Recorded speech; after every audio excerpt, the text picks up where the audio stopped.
جو بیت اللہ کی طرح لوگوں کے لیے توجہ اور عبادت الہی کا مرکز ہے۔ رسول اللہ صلی اللہ علیہ وآلہ وسلم نے فرمایا، صرف 3 مساجد کی طرف ثواب کی نیت سے سفر کرو: مسجد حرام بیت اللہ، مسجد اقصیٰ بیت المقدس اور میری مسجد مسجد نبوی۔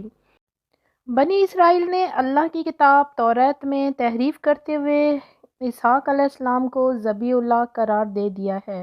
توریت میں یوں تھا، اللہ تعالیٰ نے اپنے اکلوتے بیٹے کو ذبح کرنے کا حکم دیا۔ اسرائیلیوں نے اس میں تحریف کر کے یوں کر دیا، اللہ تعالیٰ نے ابراہیم علیہ السلام کو اپنے پہلے بیٹے اسحاق علیہ السلام کو ذبح کرنے کا حکم دیا، یعنی لفظ اسحاق ان کی طرف سے توریت میں اضافہ ہے، اور یہ سراسر جھوٹ، بہتان اور گمراہی ہے، جس کی وجہ بنی اسرائیل کا اہل عرب سے حسد ہے۔ اللہ تعالیٰ نے جس وقت ذبح کا حکم فرمایا اس وقت اسماعیل علیہ السلام ہی اکلوتے بیٹے تھے۔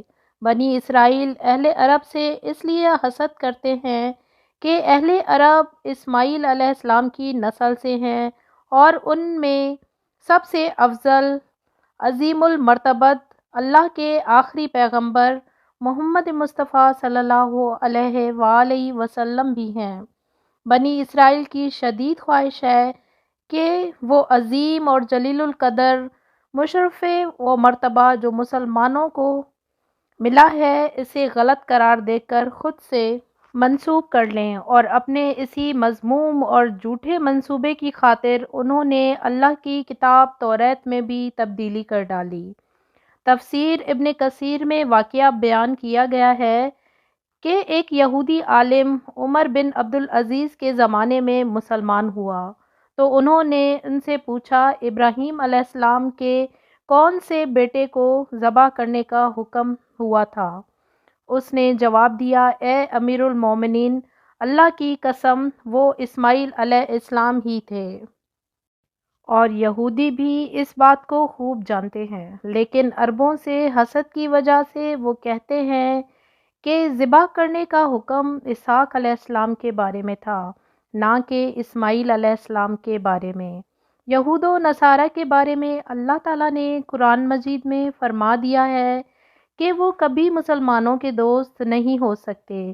سورۃ المائدہ میں ارشاد باری تعالیٰ ہے، اے ایمان والو، تم یہود و نصار کو دوست نہ بناؤ، یہ تو آپس میں ہی ایک دوسرے کے دوست ہیں۔ تم میں سے جو بھی ان میں سے کسی سے دوستی کرے وہ بے شک ان ہی میں سے ہے۔ اللہ تعالیٰ ظالموں کو ہرگز راہ راست نہیں دکھاتا۔ ان آیات کے شان نزول کے بارے میں بیان کیا جاتا ہے کہ عبیدہ بن صامت انصاری رضی اللہ تعالیٰ عنہ اور رئیس المنافقین عبداللہ بن ابی دونوں ہی زمانہ جاہلیت سے یہود کے حلیف چلے آ رہے ہیں۔ جب بدر میں مسلمانوں کو فتح حاصل ہوئی تو عبداللہ بن ابی نے بھی اسلام کا اظہار کیا۔ ادھر بنو کینیک کے یہودیوں نے تھوڑے ہی دنوں بعد فتنہ برپا کیا کہ وہ کس لیے گئے، جس پر عبیدہ رضی اللہ تعالیٰ عنہ نے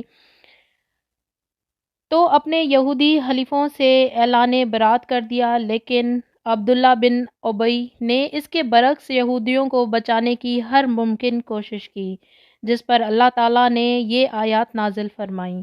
اس طرح سورۃ البقرہ میں ایک جگہ ارشاد ہے کہ یہود و نصارہ تم سے ہرگز راضی نہ ہوں گے جب تک تم ان کے طریقے پر نہ چلنے لگو، اور حقیقت یہی ہے کہ آج ہم نہ صرف انہیں اپنا دوست، ہمدرد اور خیر خواہ سمجھتے ہیں، بلکہ انہیں راضی کرنے کے لیے ان کے رہن سہن، کھانے پینے، اٹھنے بیٹھنے، لباس اور اقتدار کو اپنانا باعث عزت و افتخار سمجھتے ہیں۔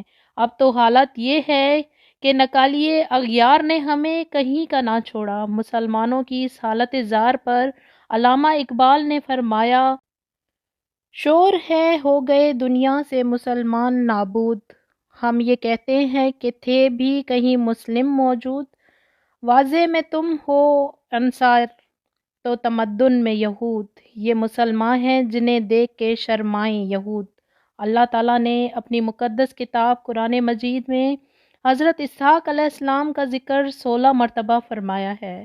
اسحاق علیہ السلام نے 180 سال کی عمر میں وفات پائی، جبکہ بعض کتب میں 160 برس تحریر ہے۔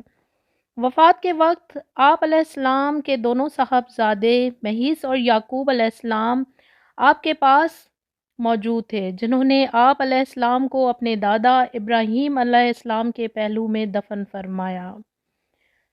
یہ ہے اللہ کے پیارے نبی حضرت اسحاق علیہ السلام کا اسوا اور سیرت طیبہ کا حال، جو قرآن مجید اور احادیث مبارکہ کی روشنی میں آپ کے سامنے ہے۔ دین کی بات کو پھیلانا بھی صدقہ جاریہ ہے۔ اگر یہ ویڈیو آپ کو پسند آئی ہے تو پلیز اسے لائک کر دیں اور دوست احباب کے ساتھ شیئر بھی ضرور کیجیے۔